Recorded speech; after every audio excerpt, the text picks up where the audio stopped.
Lalu apalagi tanda besar? Munculnya Dajjal. Dajjal artinya pendusta-pendusta yang menyesatkan manusia. Ada dua macam Dajjal, saudara. Ada Dajjal kecil, ini Dajjal kelas teri. Kalau ini sejak zaman Rasulullah sudah ada itu. Tiap zaman ada. Di zaman Rasulullah misalnya ada yang bernama Aswad al-Unsi dari Yaman. Ada yang namanya Musailamah al-Kazzab dari Yamama. Ada yang namanya Ibnu Sayyad dari Madinah. Ini Dajjal-Dajjal di zaman Rasul. Musailamatul Kazzab memproklamirkan diri jadi nabi dia. Di zaman Rasul masih hidup. Ini Dajjal zaman Nabi. Di zaman sahabat muncul Dajjal-Dajjal. Di zaman kita sekarang ini Dajjal-Dajjal pun gentayangan. Dajjal-Dajjal kelas teri. Kerjanya mendustakan manusia, menyesatkan manusia, memalingkan manusia dari jalan yang benar dan diridhoi oleh Allah Subhanahu wa taala. Adapun yang merupakan tanda besar dari datangnya kiamat, Dajjal-Dajjal kelas kakap, pembohong-pembohong besar yang menyesatkan masyarakat manusia berpaling dari jalan Allah mengikuti jalan mereka. Apa sih ciri Dajjal itu? Kata Nabi dalam hadis Bukhari Muslim, innad dajjala, sesungguhnya yang namanya Dajjal itu yakhruju, satu saat akan muncul mendekati hari kiamat. Wa inna ma'ahu ma'an, si Dajjal ini membawa air, wa naran, dan juga membawa api. Dua simbol. Di tangan yang satu dia bawa air, di tangan yang satu dia bawa api. Wa ammal ladzi yarahu an-nasu ma'an fanarun, adapun yang orang banyak lihat air, hakikatnya adalah api. Yang dilihat api, hakikatnya adalah air. Oleh sebab itu, kalau api yang ditawarkan, ambillah air. Kalau air yang ditawarkan, pilihlah api. Maksudnya apa ini? Ini bahasa simbol, saudara-saudara. Dajjal bicaranya seolah-olah untuk kepentingan manusia, menawarkan surga. Surga yang dia tawarkan hakikatnya neraka. Hai manusia, kalau kau mau bahagia, jangan dekat-dekat dengan agama. Solat itu tidak efektif dan efisien, tidak produktif dari segi ekonomi itu. Menghadiri majelis taklim cuma buang-buang waktu. Tahajud, tasbih, tahlil, baca Quran, apa itu? Pekerjaan mubazir saja. Hidup ini cuma sekali, masa yang cuma sekali, manfaatkan dengan sebaik-baiknya. Mumpung, dibawanya sifat mumpung tetapi dalam pengertian yang sangat negatif. Bicaranya seolah-olah untuk kepentingan manusia, tetapi sebenarnya menjerumuskan manusia. Menawarkan air tapi sebenarnya api, menawarkan api tapi hakikatnya air. Buat apa kamu sholat? Buat apa kamu bayar zakat? Buat apa kamu puasa? Surga yang dicanangkan Dajjal hakikatnya neraka. Neraka yang digambarkan Dajjal pada dasarnya adalah surga. Jadi memutarbalikkan fakta itu kerjaan Dajjal. Yang hak jadi batil, yang batil dibilang hak, yang benar jadi salah, yang salah malah jadi benar. Tuntunan disuruh jadi tontonan, tontonan malah menjadi tuntunan. Itu pekerjaan Dajjal profesinya. Zamannya Nabi Adam, Dajjalnya kan iblis. Betul? Betul. Apa sih gang kerayuan iblis itu? Allah setelah menciptakan Nabi Adam kan bilang, Adam, kau dan istrimu Hawa tinggal di surga ini. seluruh fasilitas yang ada di sorga persilahkan kau nikmati. Satu yang tidak boleh, jangan coba-coba dekati pohon khuldi. Dekat saja jangan, apalagi sampai memetiknya. Datang Dajjal yang namanya iblis ini. Adam, kamu tahu nggak kenapa tidak boleh makan buah khuldi? Ya nggak tahu, pokoknya saya dilarang. Bodoh kamu Dam. Khuldun artinya kekal. Kalau kamu makan itu buah, kau akan kekal di sorga buat selamanya. Allah tidak kepengen, maka dilarang kamu makan buah khuldi. Kalau kau ingin kekal di sorga Adam, makan saja. Saya bicara begini ini untuk kepentingan kamu Adam. Ini kan ciri-ciri Dajjal.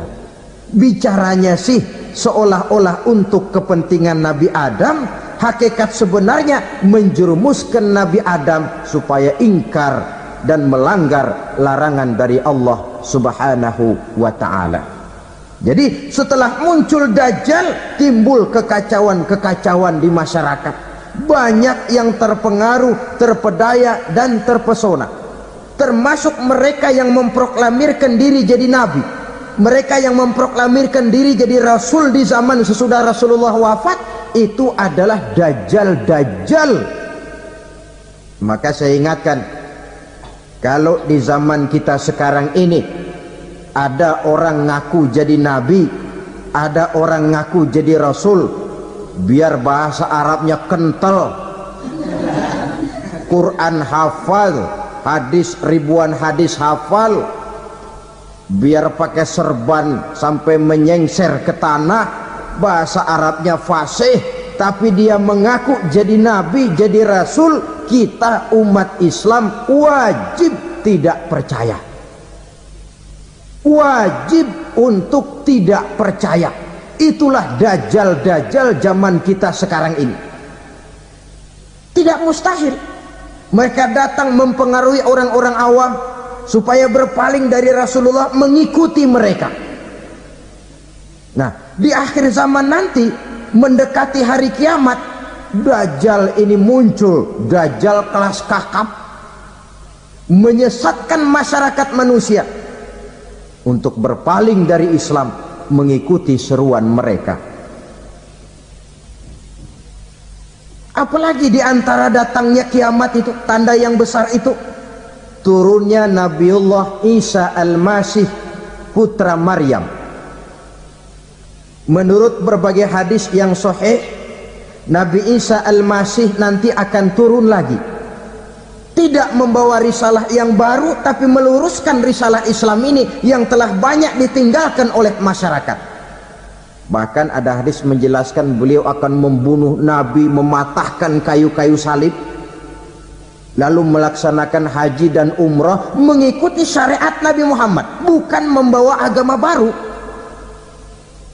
menjadi semacam mujaddid, reformer, menyelamatkan manusia dari bisikan Dajjal. Bahkan ada riwayat yang menjelaskan bahwa Nabi Isa berhasil mengalahkan Dajjal, mengembalikan masyarakat manusia kembali kepada ajaran Islam yang datang dari Allah, dibawa oleh Rasulullah sallallahu alaihi wasallam.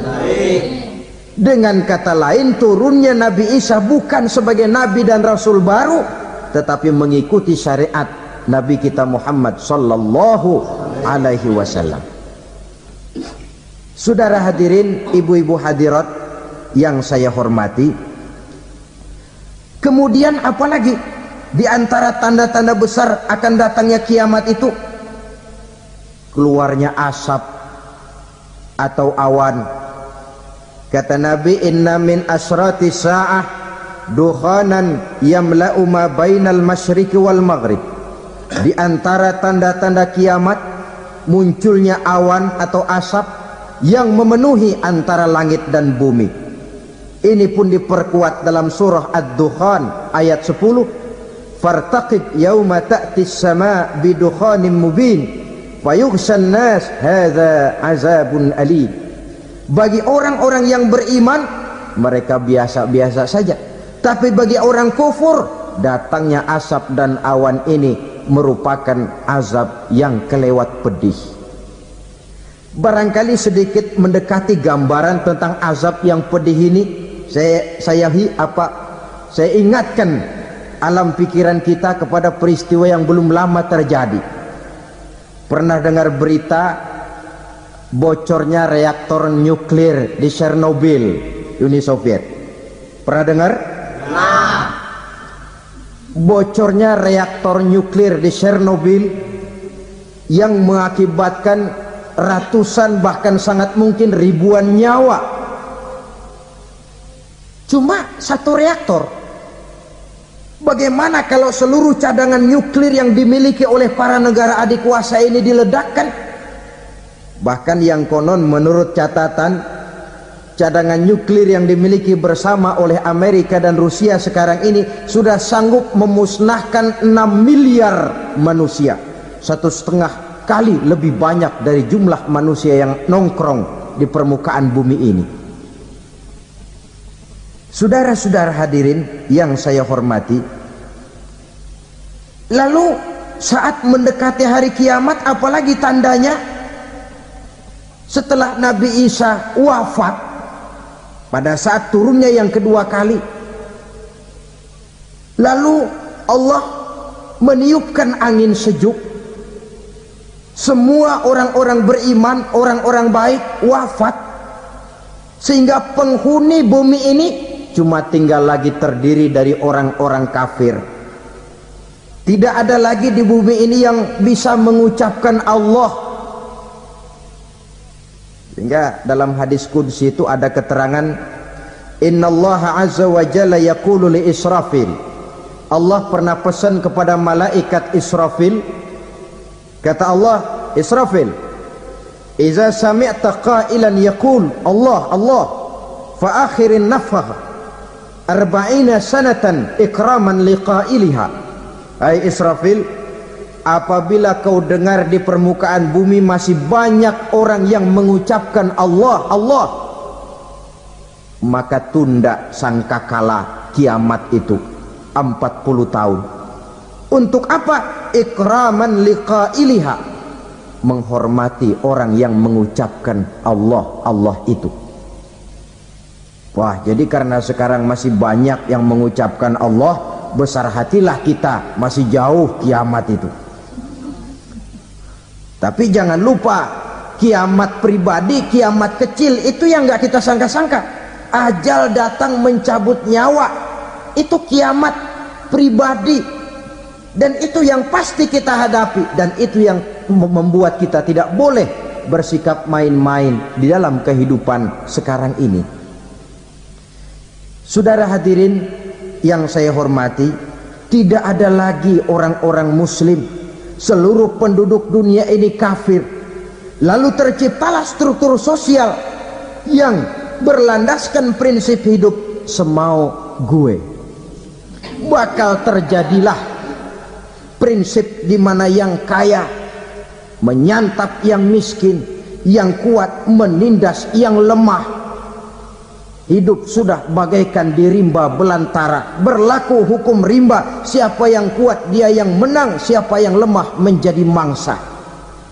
Timbul kekacauan, maksiat merajalela, munkarat menjadi-jadi, sehingga isi bumi ini penuh dengan segala macam perbuatan dosa. Tidak ada perlunya lagi alam diperpanjang temponya. Datang saat yang sudah dijanjikan oleh Allah Azza wa Jalla, maka terjadilah yang disebut kiamat kubra, kiamat besar, kiamat hancur-hancuran.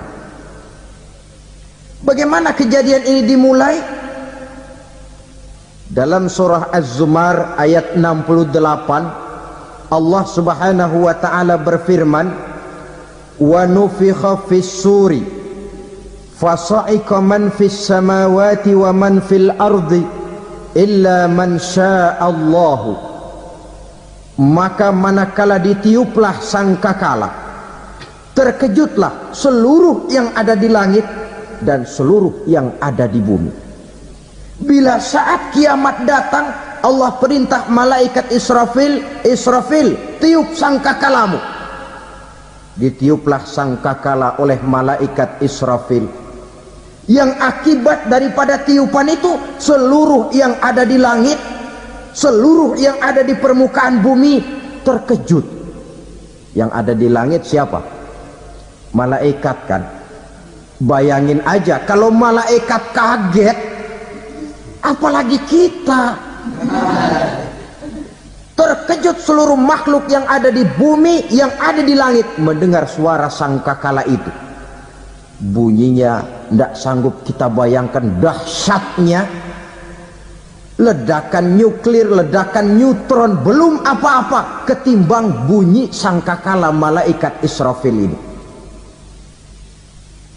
Nah, lalu mendengar bunyi sangkakala ini, gemparlah makhluk, kacaulah alam. Bumi gempa, planet-planet bertabrakan, gunung meletus, air laut tumpah ke darat, angin topan bertiup, halilintar menyambar. Lalu semua yang bernama hidup mati total. Mati bareng tanpa persiapan. La haula wala quwata illa billah. Saya kadang-kadang dalam tafakur bermohon, ya Allah, mudah-mudahan saya nggak nemuin kiamat beneran. Ngeri, nggak bisa kita bayangkan macam apa suasana seperti itu. Allah saja banyak memberikan gambaran, misalnya Al-Qari'ah, wa mal qari'ah, wa ma adraka mal qari'ah. Kejadian yang menggemparkan. Tahukah kamu apa kejadian yang menggemparkan itu? Yauma yakunun nasu kal farasil mabsus wa takunul jibalu kal ihnil manfus. Pada saat itu manusia berterbangan bagai kupu-kupu, gunung berterbangan seperti kapas ditiup angin. Gunung saja macam kapas, konon lagi manusia. Kematian total, mulai semut sampai gajah mati, jin mati, iblis mati, malaikat mati. Malaikat saja mati. Saudara hadirin yang saya hormati, kematian total yang tanpa persiapan. Orang bilang, Pak, kalau mati bareng begitu yang repot malaikat maut dong ya, cabut sana, cabut sini. Itu kalau menurut logika kita, mestinya begitu menurut logika. Tapi logika juga yang bilang nggak perlu serepot itu. Sebab untuk mematikan listrik di wilayah DKI, di wilayah Jakarta, nggak perlu tiap rumah didatengin matiin, ya lama. Cukup dari kantor pusatnya saja PLN, tekan satu tombol, gelaplah seluruh Jakarta. Saudara hadirin yang saya hormati, kematian total. Lalu setelah kematian total, planet-planet juga mati, dalam arti tidak bergerak dan beredar. Angin mati, dalam arti tidak bertiup. Air mati, dalam arti tidak ada riak gelombang. Pokoknya semua mati. Kullu nafsin za'iqatul maut, semua yang bernafas mati. Dalam ayat lain, kullu man 'alaiha fan, semua yang ada di permukaan bumi fana. Yang kekal cuma Allah Subhanahu wa ta'ala. Yang paling belakang mati malaikat maut dan malaikat Israfil. Tapi mati juga sesuai dengan janji Allah.